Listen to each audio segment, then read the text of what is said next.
அரசு ஊழியர்களுக்கு விடுமுறை, வெளியான புதிய அறிவிப்பு. இலங்கை பெற்ற கடனை செலுத்தும் பொறுப்பை ஏற்ற இந்தியா. பசிலுடன் பேசிக்கொண்டே 21வது திருத்த முன்வைப்பை இடைநிறுத்திய கோட்டாபய கசியும் தகவல்கள். எரிபொருள் கொள்வனவு எதிர்வரும் 1ஆம் தேதி முதல் இலங்கையில் நடைமுறைக்கு வருகிறது புதிய திட்டம். பொதுமக்களுக்கான முக்கிய தகவல் இன்று முதல் நடைமுறை. புதிய அரசியல் கூட்டணி திரைமறைவில் பேச்சு. கோட்டாபயவின் கொள்கையை நீர்த்து போகச் செய்த ரணில் நிபந்தனையுடன் இறக்குமதிக்கு அனுமதி. தம்மிக்க பெரேராவின் நியமனத்தை ரணிலுக்கு கூறாத கோட்டாபய.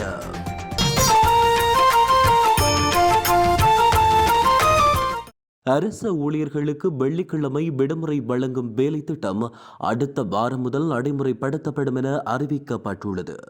பொது நிர்வாக அமைச்சர் தினேஷ் குணவர்த்தன இது தொடர்பான அறிவித்தலை விடுத்துள்ளார். கொழும்பில் ஊடகவியலாளர்கள் எழுப்பிய கேள்விக்கு பதிலளிக்கும் போதே அமைச்சர் இதனை தெரிவித்துள்ளார். நாட்டில் ஏற்பட்டுள்ள எரிபொருள் நெருக்கடி உள்ளிட்ட எரிசக்தி நெருக்கடிக்கு தீர்வாக இந்த நடவடிக்கைகள் எடுக்கப்பட்டுள்ளதாக அமைச்சர் சுட்டிக்காட்டினார். அடுத்த வாரத்தில் இருந்து இதை நடைமுறைப்படுத்த நம்புகிறோம். தற்போது எரிபொருள் விலையேற்றத்தால் வேலைக்கு செல்வதற்கும் திரும்புவதற்கும் பெரும் கூடுதல் செலவுகள் ஏற்படுவதை அரச ஊழியர்கள் அறிந்திருக்கின்றார்கள். அவர்கள் வசிக்கும் பகுதியில் விவசாயத்தில் ஈடுபட விரும்பினால் அவர்கள் பொது நிர்வாக அமைச்சின் உதவி மற்றும் பல்வேறு நிவாரணங்கள் வழங்கப்படும். இந்தியா கடந்த 3 மாத காலத்தில் இலங்கையின் பல்வேறு தேவைகளுக்காக சுமார் 600 கோடி டாலர்களை நிவாரண கடனை வழங்கியுள்ளதாக ராஜதந்திர தரப்பு தகவல்கள் தெரிவிக்கின்றன. அவற்றில் அதிகளவான கடன் இலங்கைக்கு எரிபொருளை விநியோகிப்பதற்காக வழங்கப்பட்டுள்ளது. ஏனைய தொகை இலங்கைக்கு தேவையான அத்தியாவசிய உணவு, மருந்து, சமையல் எரிவாயு ஆகியவற்றை பெற்றுக்கொள்வதற்காக வழங்கப்பட்டுள்ளது. இதனை தவிர பல ஆசிய நாடுகளுக்கு இலங்கைக்கு செலுத்த வேண்டிய கூட்டுக்கடனை செலுத்துவதையும் இந்திய அரசு பொறுப்பேற்றுள்ளது. இதன் அடிப்படையில் இந்தியா கடந்த 3 மாத காலத்தில் இலங்கைக்கு சுமார் 600 கோடி டாலர்களை கடனாக வழங்கியுள்ளது. இதனிடையே கமத்தொழிலுக்கு தேவையான உரத்தை கொள்வனவு செய்யவும் இந்தியா 55 மில்லியன் டாலர்களை கடனாக வழங்க உள்ளதோடு அது சம்பந்தமான உடன்படிக்கை அண்மையில் கைச்சாத்திடப்பட்டது. அத்துடன் எரிபொருளை கொள்வனவு செய்வதற்கு இலங்கை அரசு இந்தியாவிடமிருந்து மேலும் 500 மில்லியன் டாலர்களை கடனாக பெற எதிர்பார்த்துள்ளதாக கூறப்படுகிறது. கடந்த வாரம் 6ஆம் தேதியன்று அமைச்சரவையில் அரசியலமைப்பின் 21வது திருத்தம் முன்வைக்கப்படாமைக்கு ஜனாதிபதி கோட்டாபய ராஜபக்சவே காரணம் என தெரிவிக்கப்பட்டுள்ளது. ஜனாதிபதி கோட்டாபய ராஜபக்சவுக்கும் அவருடைய சகோதரர் பசில் ராஜபக்சவுக்கும் இடையில் கடந்த ஜூன் மாதம் 4ஆம் தேதி இடம்பெற்ற சந்திப்பின் போது நீதியமைச்சர் விஜயதாச ராஜபக்சவுடன் தொடர்பை ஏற்படுத்திய கோட்டாபய ராஜபக்ச 21வது திருத்தத்தை ஜூன் மாதம் 6ஆம் தேதியன்று நடைபெறவுள்ள அமைச்சரவையில் முன்வைக்க வேண்டாம் என்று கேட்டுக்கொண்டார். அதற்கு பதிலாக கட்சித் தலைவர்களுடன் இடம்பெற்ற சந்திப்பை அடுத்து புதுப்பிக்கப்பட்ட 21வது திருத்த வரைவின் பிரதிகளை ஜூன் 6ஆம் தேதி அமைச்சரவை கூட்டத்தின் பின்னர் அமைச்சர்களுக்கு விநியோகிக்குமாறு கோட்டாபய விஜயதாசவிடம் கேட்டுக்கொண்டார். அதே நேரம் ஜூன் மாதம் 13ஆம் தேதியன்று அமைச்சரவையில் 21ஐ முன்வைக்குமாறு கோட்டாபய கேட்டுக்கொண்டார். அதற்கு விஜயதாசவும் உடன்பட்டார். இதனையடுத்து பசில் ராஜபக்சவின் பதவி விலகல் அறிவிப்பு வெளியிடப்பட்டது. ஒருவேளை 21க்கு அமைச்சரவை அங்கீகாரம் வழங்கினால் இரட்டை குடியுரிமையை கொண்ட பசில் ராஜபக்ஷ பதவி விலக நிர்பந்திக்கப்படுவார் என்பதை தவிர்க்கும் முகமாகவே இந்த முடிவு கோட்டாபய எடுத்ததாக நம்பப்படுகிறது. ஏற்கனவே மஹிந்த ராஜபக்ஷ பிரதமர் பதவியிலிருந்து தாமே விலகச் சொன்னதை போன்று பசிலுக்கும் நிர்பந்தம் ஏற்பட்டுவிடக் கூடாது என்ற நோக்கத்திலேயே இந்த முடிவை கோட்டாபய எடுத்திருக்கலாம் என கருதப்படுகிறது.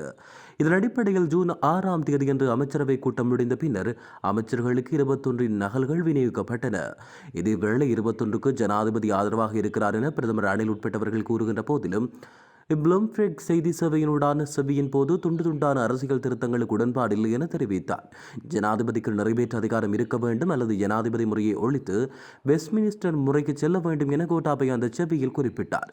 எனவே 21க்கு அவர் ஆதரவாக இருக்கிறார் என்பது தொடர்பில் சந்தேகம் ஏற்பட்டுள்ளதாக மேற்கத்திய தூதுவர் தரப்பு தகவல்கள் தெரிவிக்கின்றன. எரிபொருள் கொள்வனவு செய்வோருக்கு எதிர்வரும் ஜூலை 1ஆம் தேதி தொடக்கம் புதிய திட்டம் ஒன்றை நடைமுறைப்படுத்த உள்ளதாக அமைச்சர் காஞ்சன விஜயசேகர தெரிவித்துள்ளார்.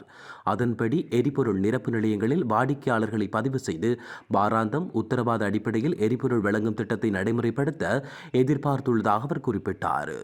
இது தொடர்பில் அவர் தனது ட்விட்டர் பக்கத்தில் பதிவிட்டுள்ளார். தடையில்லா மின்சாரம் மற்றும் நிலையான எரிபொருள் விநியோகம் இருக்கும் வரை எரிபொருள் வரிசை சாத்தியமற்றது. நிதி பிரச்சனைகள் உள்ள நிலையில் இலங்கை பெட்ரோலிய கூட்டுத்தாபனம் ஒரு வாரத்துக்கு நிர்வகிக்க எரிபொருளை இறக்குமதி செய்கிறது. ஆனால் சில நுகர்வோர் தங்கள் இயந்திரங்கள் மற்றும் ஜெனரேட்டர்களுக்காக ஒரு மாதம் அல்லது அதற்கு மேலதிகமாக எரிபொருளை சேகரிக்கின்றனர். டீசல், உலை எண்ணெய் குதம் ஆகியவற்றுக்கு 24 மணி நேர மின் விநியோகத்துக்கு கூடுதலாக 100 மில்லியன் அமெரிக்க டாலர்கள் மாதந்தோறும் செலவாகிறது. எரிவாயு பற்றாக்குறையால் மின்சாரம் மற்றும் மண்ணெண்ணெய் தேவை அதிகரித்துள்ளது. 4 மாதங்களுக்கு முன்னர் 200 மில்லியன் அமெரிக்க டாலராக இருந்த மாதாந்திர எரிபொருள் கட்டணம் தற்போது 550 மில்லியன் அமெரிக்க டாலராக மாறியுள்ளது. நிதி நிலைமையை வலுப்படுத்தி 24 மணி நேர மின்சாரம் மற்றும் நிலையான எரிபொருள் விநியோகத்தை மீட்டெடுக்கும் வரை நுகர்வோர்களை எரிபொருள் நிரப்பு நிலையங்களில் பதிவு செய்து அவர்களுக்கு உத்தரவாதமான வாராந்த ஒதுக்கீட்டை வழங்குவதை தவிர வேறு வழி இல்லை. ஜூலை 1 வாரத்தில் இது நடைமுறைக்கு வரும் என நம்புகிறேன் என அவர் குறிப்பிட்டுள்ளார். நெல் சந்தைப்படுத்தல் சபையிடமுள்ள 43,000 மெட்ரிக் டன் நெல்லை அரிசியாக்கி சந்தைக்கு விநியோகிப்பதற்கு நடவடிக்கை எடுக்கப்பட்டுள்ளது. இன்று முதல் இவ்வாறு விநியோகம் செய்யப்பட உள்ளதாக நெல் சந்தைப்படுத்தல் சபையின் தலைவர் தெரிவித்துள்ளார். இதற்கமைய சதோச கூட்டுறவு நிலையங்கள் மற்றும் சிறப்பு அங்காடிகளுடான நிவாரண விலையில் அரிசியினை வழங்குவதற்கு நடவடிக்கை எடுக்கப்பட்டுள்ளது. சிவப்பு மற்றும் வெள்ளை கெக்குலு அரிசி 1 கிலோகிராம் 197 ரூபாவுக்கும், நாடு 1 கிலோ 199 ரூபாவுக்கும், சம்பா 205 ரூபாவுக்கும், கீரிச்சம்பா 215 ரூபாவுக்கும் கொள்வனவு செய்ய முடியும். நுகர்வோருக்கு நிவாரண விலையில் அரிசியை வழங்கும் வகையில் இந்த செயற்பாடுகள் முன்னெடுக்கப்படுவதாகவும் நெல் சந்தைப்படுத்தல் சபையின் தலைவர் மேலும் தெரிவித்துள்ளார்.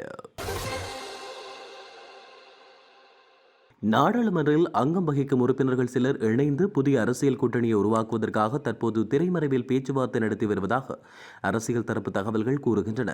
ஸ்ரீலங்கா பொதுஜன பெரமுனவின் ஒரு அணி, ஐக்கிய மக்கள் சக்தியின் சிலர், ஸ்ரீலங்கா சுதந்திர கட்சி மற்றும் தற்போது அரசாங்கத்தில் இருந்து விலகியிருக்கும் சிலர் இந்த பேச்சுவார்த்தைகளில் ஈடுபட்டு வருவதாக தெரிய வருகிறது. சுசில் பிரேமஜயந்த, அனுர பிரியதர்சன யாப்பா, மஹிந்த அமரவீர, பாட்டலி சம்பிக்க நினவக்க, சரித ஹேரத், ஹரின் பெர்னாண்டோ, மனுஷ நாணயக்கார உள்ளிட்டோர் இந்த பேச்சுவார்த்தைகளில் ஈடுபட்டுள்ளதாக தகவல்கள் கூறுகின்றன. புதிய கூட்டணியின் தலைவர் பதவிக்கு 5 பேரின் பெயர்கள் பரிந்துரைக்கப்பட்டுள்ளன. எவ்வாறாயினும் உடனடியாக இந்த கூட்டணி உருவாக்கப்படுவது சம்பந்தமாக சிலர் எதிர்ப்பை முன்வைத்துள்ளதாக பேசப்படுகிறது. கடந்த 2 மாதங்களாக தடை விதிக்கப்பட்டிருந்த திறந்த கணக்கு முறை நிபந்தனையுடன் நீக்கப்பட்டுள்ளது. இதன் காரணமாக இலங்கையின் வர்த்தகர்கள் தேர்ந்தெடுக்கப்பட்ட அத்தியாவசிய உணவுப் பொருட்களை இறக்குமதி செய்ய அனுமதிக்கப்பட உள்ளனர். திறந்த கணக்கு என்பது ஒரு வெளிநாடுகளில் உள்ள ஏற்றுமதியாளர்களுக்கும் உள்நாட்டில் உள்ள இறக்குமதியாளருக்கும் இடையிலான நம்பிக்கையின் அடிப்படையில் ஏற்படுத்திக் கொள்ளப்படும் ஒரு ஏற்பாடு ஆகும். இதன் கீழ் நாணய கடிதம் அல்லது டெலிகிராப் ஸ்டான்பர் என்பதற்கு அப்பால் ஏற்றுமதியாளர்களும் உள்நாட்டில் உள்ள இறக்குமதியாளர்களும் வங்கிகளுக்கூடாக தமது கொடுப்பனவு மற்றும் பெறுதல்களை பெற்றுக்கொள்ள முடியும். இதன்படி வாடிக்கையாளர் ஒத்திவைக்கப்பட்ட கட்டண அடிப்படையில் பொருட்களை சேவைகளையும் பெற்றுக்கொள்ள முடியும். வர்த்தகர்கள் பிரதமர் ரணில் விக்ரமசிங்கவை கடந்த வியாழக்கிழமை சந்தித்ததை தொடர்ந்தே இந்த முடிவு எடுக்கப்பட்டது. இந்நிலையில் கொள்கை மாற்றத்தை உறுதி செய்வதற்காக பிரதமர் நேற்று மத்திய வங்கி ஆளுநர் மற்றும் ஏனைய அதிகாரிகளை சந்தித்து கலந்துரையாடினார். திறந்த கணக்கு முறையின் மூலம் இறக்குமதி செய்ய அனுமதிக்கப்படும் பொருட்களில் சிவப்பு அரிசி, நாடு மற்றும் சம்பா, கோதுமை மா, சர்க்கரை, முழு உளுத்தம்பருப்பு, மஞ்சள் முழுப்பருப்பு, மஞ்சள் சிவப்பு பட்டாணி, காய்ந்த மிளகாய், கொண்டைக்கடலை, கொத்தமல்லி, சீரகம், பெருஞ்சீரகம் மற்றும் கடுகு விதைகள் என்பன அடங்குகின்றன. ஜூன் மாதம் 6 முதல் நடைமுறைக்கு வந்த திறந்த கணக்குகளுக்கான தற்காலிக தடை காரணமாக பருப்பு, உருளைக்கிழங்கு, வெங்காயம் போன்ற உணவுப் பொருட்களுக்கு பற்றாக்குறை நிலை ஏற்பட்டுள்ளது என அதிகாரிகள் தெரிவித்தனர். இதேவேளை வர்த்தகர்கள் அதிகாரிகளிடம் விடுத்த கோரிக்கை கிணங்க திறந்த கணக்குகளுக்கான தடை நீக்கம் தவிர அத்தியாவசிய பொருட்களை இறக்குமதி செய்ய கூடுதலாக $100 மில்லியன் விடுவிக்கப்பட்டுள்ளன.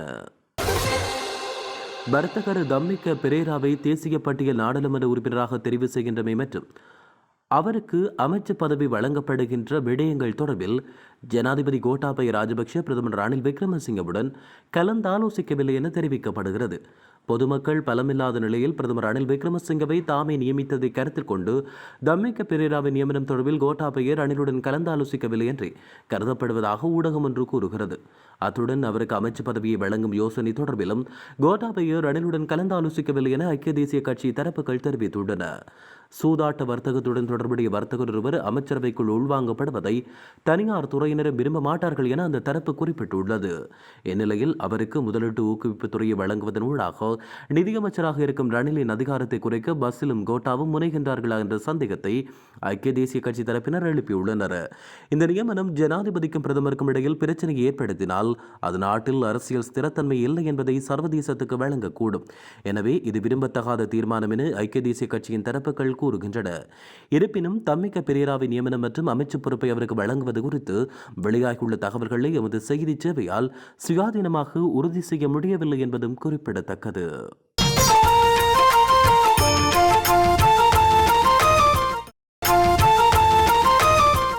அரசு ஊழியர்களுக்கு விடுமுறை, வெளியான புதிய அறிவிப்பு. இலங்கை பெற்ற கடனை செலுத்தும் பொறுப்பை ஏற்ற இந்தியா.